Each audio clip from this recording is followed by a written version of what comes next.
નમસ્કાર, આપ જોઈ રહ્યા છો સ્પાર્ક ટુડે ન્યૂઝ. સમાચાર અરવલ્લીથી મળી રહ્યા છે. યાત્રાધામ શામળાજીમાં એટીએમ કાપી 5.50 લાખની ચોરી થઈ હોવાની ઘટના બનવા પામી હતી. શામળાજી બસ સ્ટેશન વિસ્તારમાં ખાનગી કંપનીના એટીએમમાં ચોરીની ઘટના બની હતી.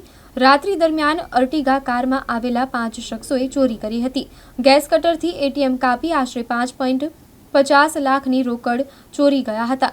એટીએમના સીસીટીવી પર સ્પ્રે મારી ચોરીને અંજામ આપ્યો હતો. ચોરી બાદ એટીએમમાં આગ લગાડી હતી.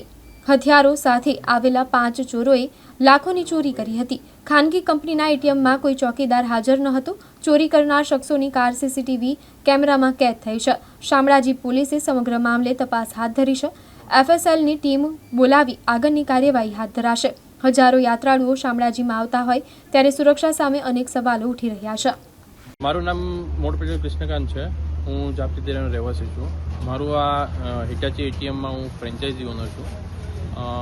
આ લગભગ હું 8 વર્ષથી ચલાવું છું. જેમાં ગઈ રાત્રે મને રાત્રે 4 વાગ્યા દરમિયાન અહીંયા બાજુમાંથી પડોશીનો ફોન આવ્યો કે તમારા એટીએમમાં આગ લાગી છે. તો હું ઘરેથી તાત્કાલિક ધોરણે અહીંયા એટીએમ ઉપર આવ્યો અને એના પછી મેં જોયું તો એટીએમ મશીનમાં આગ લાગેલી હતી અને મને જોતાં ખબર પડી કે એટીએમમાં આગ લાગેલી છે, પરંતુ એના પહેલાં ચોરી થઈ ગયેલી છે. જેના સીસીટીવી ફૂટેજ અમે જોયા તો એના અંદર એવું જાણવા મળ્યું કે એક એર્ટિગા ગાડી લઈ અને 5 ઈસમો આવ્યા હતા અને ઈસમો ગેસ કટર વડે એટીએમ મશીન કાપી અને અંદાજિત રકમ 5.5 લાખ રૂપિયાની સમથિંગ લઈ ગયેલા છે અને એટીએમનું નુકસાન થયેલું છે. જે મને જાણ્યા પછી મેં શામળાજી પોલીસ સ્ટેશનમાં સંપર્ક કરી અને એફઆઈઆર ફાળવવાની રજૂઆત કરી છે.